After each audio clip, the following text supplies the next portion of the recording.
अब हम लोग पहुंच चुके हैं निर्वाणा स्तूपा। यहाँ पर भगवान बुद्ध आके लेटे थे एंड उस अवस्था में लेटे थे। यहाँ पर इनको संदेह हो गया था कि मैं आगे जी नहीं पाऊँगा, तो उसी अवस्था में इनका यहाँ पे स्टैचू है जो कि आपको अपनी स्क्रीन पर अब दिखाई देगा अंदर जाकर।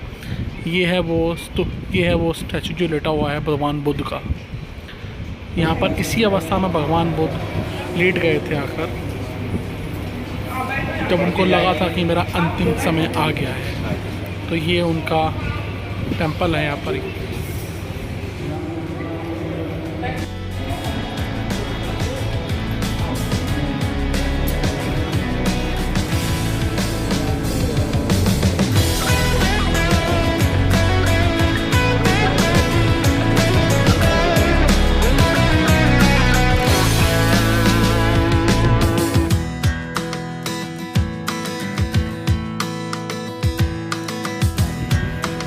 और ये है पूरा का पूरा निर्वाणा स्तूपा। आपको मैंने अंदर से दिखाया कैसा है ये, एंड बाहर का ये सारा दृश्य जो आपको दिख रहा है पुराने ज़माने का सारा कंस्ट्रक्टेड हुआ हुआ है ये। चलिए अब आगे चलते हैं, आगे देखते हैं और क्या है यहाँ पर ऐसा। और ये आगे सारी मोनेस्ट्री आपकी स्क्रीन पर आपको दिख रही है। ये तिब्बतियन म्यांमार की मोनेस्ट्री सारी अवेलेबल है यहाँ पर, एंड छोटी सी मार्केट है यहाँ पर ये। अब ये मार्केट से हम लोग निकलते हैं आगे की तरफ, जहाँ पर भगवान बुद्ध का अंतिम संस्कार किया गया था। वहाँ चलते हैं, आपको वहाँ दिखाते हैं कैसा क्या है वहाँ।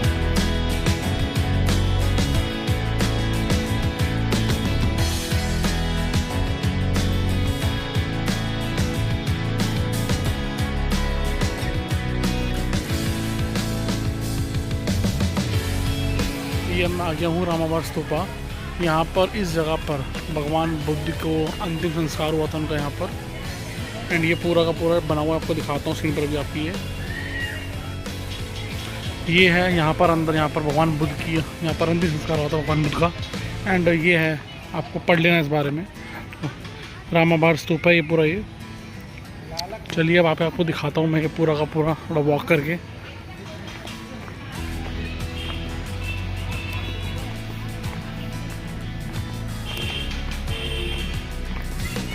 ये रामाबार स्तूपा है ये।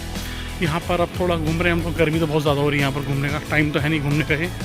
अब आए हैं तो देख ही रहे हैं, क्योंकि आज का ही टाइम मेरे पास यहाँ पर। सो यही है रामाबार स्तूपा, जहाँ भगवान बुद्ध का अंतिम संस्कार हुआ था। तब से ये स्तूपा ऐसे ही बनाया हुआ है ये, और ये अशोका ने पूरा बनवाया था ये। सो यहाँ का पूरा आप सराउंडिंग देखिए आप कैसी है यहाँ की, ये सब पुराने ज़माने का ही बना हुआ है सारा ये। बाकी अब देखते हैं अब आगे क्या है इसके अंदर ऐसा था। अब देखो मॉन्क्स भी घूम रहे हैं, प्रे कर रहे हैं पर आकर। एंड यहाँ पर मोटिवेट किया आने का कि मैं आया हूँ तो दर्शन कर लूँ एक बार। जो मेन 3-4 टेंपल हैं यहाँ के वो देख लिए मैंने। ये लास्ट टेंपल था, ये भी देख ही लिया, व्लॉग में आपने देखा ही होगा कि मैं कैसे कैसे कहाँ गया हूँ। अब यहाँ पर कुशीनगर आया हूँ ये घूमकर। यहाँ से मैं कल सुबह निकल जाऊँगा लुम्बिनी के लिए, जहाँ भगवान बुद्ध का जन्म हुआ था। उस स्थान पे जाऊँगा कल। फिर उसके बाद वो ख़त्म करने के बाद फिर परसों आगे निकल जाऊँगा मैं नेपाल के अंदर। इंटरनेशनल ट्रिप स्टार्ट कर दूँगा अपनी, कि आगे घूमने के लिए जाना। फिर मुझे दिखाता हूँ आपको आगे चल के, मज़ा बड़ा आएगा आपको, वादियाँ दिखाऊँगा आपको नेपाल की। So very good morning guys. अभी मैं कुशीनगर आया हूँ तो बताया वैसे मैंने आपको कि मेरे साथ भीम अंकल है, ये दिल्ली से ही हैं एंड मेरे ये नेबर ही हैं। सो यहाँ पर ये अब काफ़ी टाइम से 10-15 साल से यहीं पर रह रहे हैं अंकल ये। एंड अंकल आपको सारा बताएंगे कि कुशीनगर क्या स्टोरी है, कैसे क्या है यहाँ पर, कितने टेम्पल्स हैं, क्यों बसा था ये सारा अंकल बताएंगे। नमस्कार अंकल, कैसे हो? नमो बुद्धाय। नमो बुद्धाय अंकल, नमो बुद्धाय। अंकल यहाँ की क्या स्टोरी है पूरी इसी कुशीनगर की, आप मुझे बताइए। कुशीनगर का ऐसा है कि बुद्ध से संबंधित ये 8 महातीर्थ हैं। उसमें जो है जो सिद्धार्थ का जो जन्म हुआ वो लुम्बिनी वन में हुआ, वो नेपाल की तराई क्षेत्र में है। और नेपाल के बाद में उनके जन्म के बाद में उन्हें जो महाबोधि ज्ञान प्राप्त हुआ वो बुद्ध गया में हुआ जी। जो बुद्ध गया में हुआ, बुद्ध गया में ज्ञान प्राप्ति के बाद में फिर उन्होंने जो सबसे पहले धम्मचक्र प्रवर्तन सूत्र का जो उपदेश दिया वो सबसे पहले जो है सारनाथ में दिया। अच्छा। सारनाथ में देने के बाद में फिर जो उनका जो परिनिर्वाण हुआ वो यहाँ पर कुशीनगर में हुआ। और उनके 4 जो और तीर्थ हैं वो वैशाली है, कौशाम्बी है, श्रावस्ती है और संकिसा है। अच्छा। तो ये सब जो है तीर्थ जो है बौद्धों के लिए बहुत महत्वपूर्ण तीर्थ हैं और समय समय पे हमारे बौद्ध लोगों को पर यहाँ पर आना चाहिए और यहाँ पर इनके दर्शन करने चाहिए। इससे जो है जीवन के अंदर जो है आपके मंगलकारी भावना पैदा होती है। तो यहाँ पर सभी देशों के लोगों ने यहाँ पर जो है स्थान बनाए हुए हैं, उसमें कोरिया है, जापान है और ये वियतनाम है, थाईलैंड है, बर्मा है, जितने भी हैं इन सब लोगों ने यहाँ पर जगह ले लेकर और यहाँ पर जो है अपनी अपनी धर्मशालाएं बनाई हुई हैं। वो इसलिए बनाई हुई हैं ताकि उनके देश के लोग यहाँ आएँ और यहाँ पे दर्शन करें और उन्हीं की धर्मशाला में रहें और रहने के बाद में वो आगे जा सकते हैं। तो वो जो है यहाँ से यहाँ आते हैं तो वो यहाँ से बुद्धगया भी जाते हैं। अच्छा। और लुम्बिनी भी जाते हैं नेपाल और सारनाथ भी जाते हैं। फेमस क्यों है यहाँ पर ये बुद्ध भवन? फेमस इसलिए है ये भगवान बुद्ध ये जो सिद्धार्थ का जो जन्म हुआ था वो वैशाख पूर्णिमा के दिन जो है हुआ था। अच्छा। पहली घटना ये थी कि उनका जन्म वैशाख पूर्णिमा वाले दिन हुआ। दूसरी घटना ये हुई कि उनको जो ज्ञान प्राप्ति हुई वो बुद्धगया में वो भी वैशाख पूर्णिमा के दिन हुई। अच्छा। और जो उन्होंने महापरिनिर्वाण के लिए स्थान जो अपना चुना वो कुशीनगर को चुना। अच्छा। ये उस टाइम में कुशीनारा एक जगह हुआ करती थी। उन्होंने जो है 2 शाल वृक्षों के बीच में उन्होंने अपना अंतिम समय बिताया। अच्छा। तो ये जो है तीनों चीज़ों को मिलाकर एक ही दिन मतलब इसको कहा जाता है त्रिमित पावनी बुद्ध पूर्णिमा। अच्छा। क्योंकि जन्म भी बुद्ध पूर्णिमा के दिन हुआ और उनका परिनिर्वाण भी बुद्ध पूर्णिमा के दिन हुआ और जो उनको ज्ञान प्राप्ति हुआ बुद्धगया में वो भी बुद्ध पूर्णिमा के दिन हुआ। अच्छा। इसलिए इनको त्रिमित पावनी बुद्ध पूर्णिमा कहा जाता है। कुशीनारा का महत्व इसलिए है कि भगवान बुद्ध ने जो है अपना अंतिम समय यहाँ बिताया। तो यहाँ पर एक टेम्पल भी है, बुद्ध भगवान की मूर्ति लेटी हुई है, वो जो बना हुआ क्या स्टोरी है उसकी? वो जो लेटी हुई प्रतिमा आप देखेंगे मेन टेम्पल की, वो प्रतिमा जो है वहाँ पर भगवान ने 2 शाल वृक्षों के बीच में परिनिर्वाण प्राप्त किया था। अच्छा। उसके बाद में यहाँ एक और महत्वपूर्ण जगह है रामाभार चैत्य। अच्छा।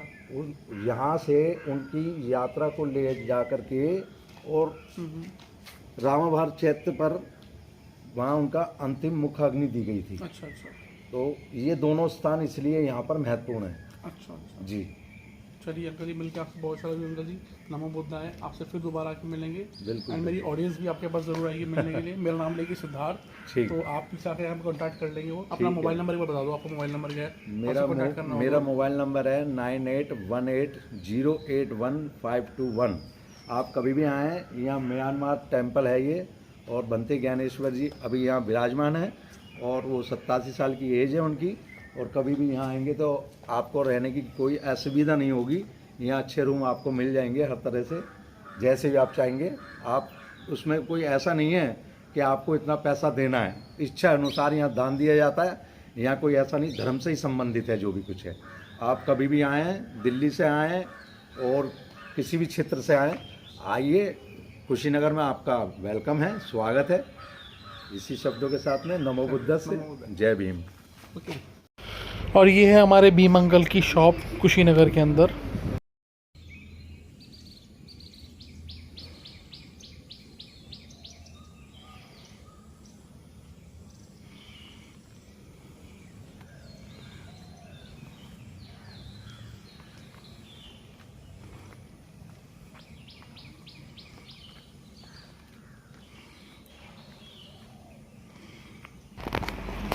सो ये है म्यांमार का जो है अंदर की तरफ पूरी मोनेस्ट्री है एंड उसी का ये स्तूपा बना हुआ है। यहाँ पर आपको दिखेगा स्क्रीन पर, यहाँ पर मॉन्क्स हैं जो कि चारों तरफ घूम कर परिक्रमा करते हैं। यहाँ पर आपको दिखाता हूँ, ये एक्चुअल में ये स्टैचू हैं, ये ओरिजिनल मॉन्क्स नहीं है। ये स्टैचूज़ हैं पूरे जो बने हुए हैं कि पहले ऐसे लोग करते थे यहाँ पर। ये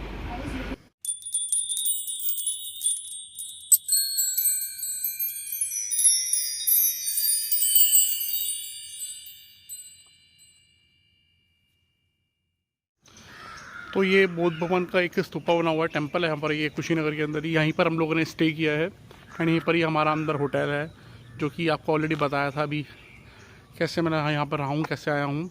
बाकी ये पीछे में टेम्पल है एंड यहाँ पर अंदर जाके हम लोगों का रहने का है अंदर। काफ़ी अच्छी जगह है कुशीनगर, आप लोग भी आइए, ज़रूर आइए। बहुत ही मतलब कि ये कह सकते हो यहाँ की मान्यता बहुत है यहाँ की बुद्ध भगवान को लेकर। सो मैं तो हुई बौद्धिस्ट, तो इसीलिए यहाँ पर आना बहुत ज़रूरी था मेरा भी। सो होली है इसलिए मैं भी यहाँ से मैं निकलूँगा लुम्बिनी के लिए निकलना है मुझे यहाँ से। तो अब यहाँ से मैं सुबह के तकरीबन 6:30 पौने 7 हो रहे हैं, तो मैं यहाँ से निकलूँगा लुम्बिनी के लिए, जो कि यहाँ से अप्रॉक्सीमेटली 160 या 170 किलोमीटर्स है यहाँ से। तो नेपाल के सनौली बॉर्डर होता हो जाऊँगा। इंटरनेशनल ट्रिप चल रही है मेरी ये विद माई टाटा पंच।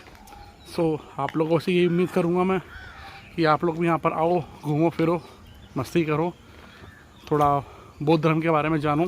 तो ये बहुत ही मान्यता वाली जगह है ये कुशीनगर। यहाँ पर आइए आप लोग भी, चलिए आगे मिलते हैं हम आपसे। Thanks for watching this vlog.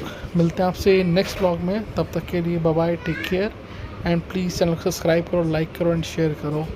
मिलते हैं अब नेक्स्ट व्लॉग में, बाय बाय, टेक केयर।